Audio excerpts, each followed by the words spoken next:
Hi guys, welcome back to my channel. तो जैसा कि आपको थंबनेल में देख के पता लग ही रहा होगा that I have qualified my NET JRF and this video is all about my journey and my experience on this exam. So सबसे पहले मैं कुछ बेसिक्स क्वेश्चंस के आंसर कर दूँ। My main subject was economics and this was my third attempt. And बहुत लोगों को लग रहा होगा कि एग्ज़ाम का रिज़ल्ट तो बहुत पहले ही आ गया है, बट ये वीडियो अभी क्यों आ रही है? Because I was busy making my research proposal and फिर प्रेजेंटेशन होता है, बहुत सारी चीज़ें होती है, उसकी वजह से I was busy. Now starting from the start, तो मैंने अपना सबसे पहला अटेम्प्ट दिया था जून 2024 में एंड उस टाइम पे ही मेरा मतलब फाइनल एग्ज़ाम ख़त्म हुआ था मास्टर्स का। But luckily, I will say luckily, because June का एग्ज़ाम कैंसिल हो गया, रद्द हो गया था। एंड वो पहली बार था जो एग्ज़ाम ऑफलाइन हुआ था एंड क्वेश्चन पेपर लीक हो गया। जिन्होंने भी दिया होगा 2024 का अटेम्प्ट, उनको पता होगा कि क्वेश्चन पेपर लीक हो गया एंड एग्ज़ाम कैंसिल हो गया। But I was lucky because मैंने उस टाइम पे उतनी पढ़ाई नहीं करी थी एंड एग्ज़ाम हुआ अगस्त में, तो उस टाइम पीरियड में मैंने अच्छे से पढ़ाई कर ली थी। तो अगस्त में आई qualified my net on my very first attempt and बहुत अच्छे मार्क्स से मेरा नेट क्वालिफाई हुआ था। मेरा जेआरएफ बस 14 मार्क्स से नहीं हुआ था and I was so happy that time कि मुझे लगा कि भाई फर्स्ट अटेम्प्ट में मेरा नेट क्वालिफाई हो गया और बहुत कम मार्क्स से जेआरएफ नहीं हुआ है, तो भाई अब फिर से अटेम्प्ट देंगे, फिर से पढ़ेंगे और एग्ज़ाम क्वालिफाई हो जाएगा। और उसका रिज़ल्ट आया था अक्टूबर में, तो बचा नवंबर एंड दिसंबर। तो फिर मैंने बहुत अच्छे से पढ़ाई करी। फर्स्ट अटेम्प्ट मैंने दिया था बस यूट्यूब से पढ़ के और अपने से खुद से पढ़ा था एंड सेकेंड अटेम्प्ट के लिए मैंने अपना क्लासेस ज्वाइन किया था। बट जब एग्ज़ाम हुआ, एग्ज़ाम बहुत अच्छा गया था, सब कुछ अच्छा था, बट एग्ज़ाम मेरा क्वालिफाई नहीं हुआ जेआरएफ एंड वो बस 2 मार्क्स से। एंड उस वक्त आई विल से मैं इतना डीमोटिवेट हो गई थी, इतना ज़्यादा डीमोटिवेट हो गई थी। मैंने इस चैनल पे एक वीडियो डाला भी है, you can see my frustration on that video.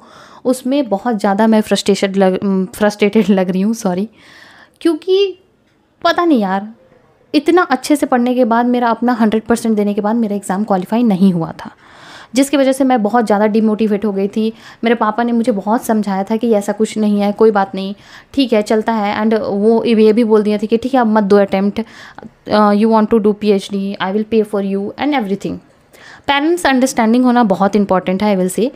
But मेरे मन में ऐसा था कि यार मुझे जेआरएफ करना है एंड वो रिज़ल्ट आया था। एग्ज़ाम जून में हुआ था, सॉरी जून में नहीं, जनवरी में हुआ था एंड रिज़ल्ट आया मार्च के करीब, मार्च के स्टार्टिंग में ही आ गया था। एंड उसके बाद मैंने सोचा कि ठीक है, नेट तो हो ही गया है, तो फिर पीएचडी में इनरोल कर लेंगे। मैंने गाइड वाइड सबसे बात कर लिया था, सब कुछ हो गया था मेरा।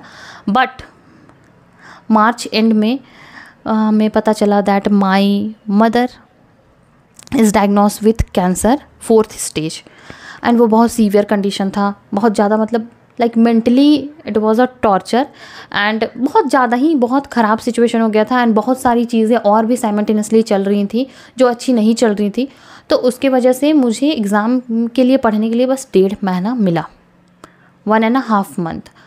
और मैंने उस टाइम पे फिर पीएचडी में इनरोल नहीं किया क्योंकि ये सब की वजह से 1.5 मंथ तो मैंने कोई भी बहुत उस टाइम पे बहुत ज़्यादा कुछ अलग नहीं पढ़ा। बस मैंने जो पहले पढ़ रखा था वो रिवाइज़ किया, 2 बार रिवाइज़ कर लिया था अपना पूरा सिलेबस एंड देन कुछ थोड़ा नया चीज़ें पढ़ लिया था। And then the day comes, exam का दिन।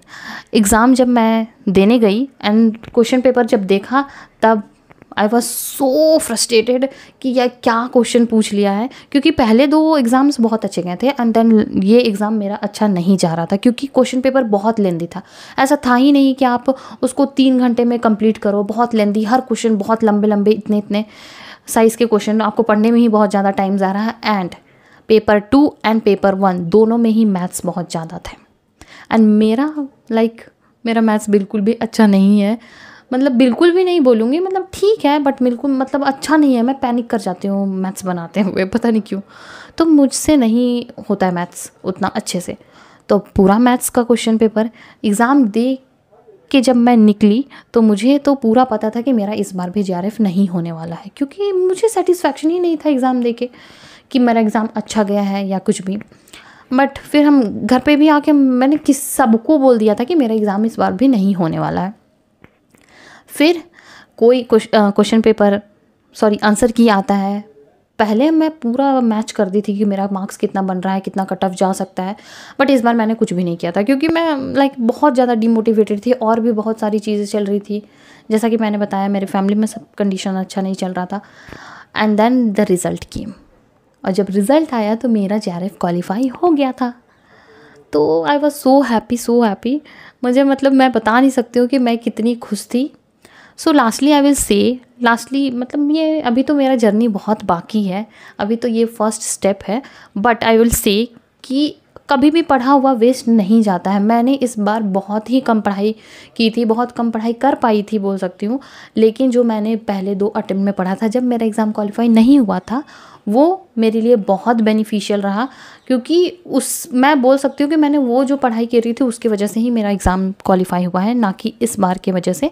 हाँ, ये है कि आप रिवाइज़ अच्छे से करके गए थे तो सब कुछ अच्छा हो गया। एंड अबाउट माई मदर, अगर कोई कमेंट सेक्शन में पूछता है तो वो मैं कभी और बताऊँगी, अभी मैं ये बताना नहीं चाहती।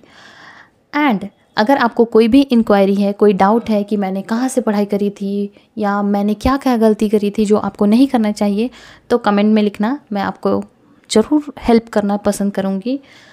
और तब तक के लिए बाय।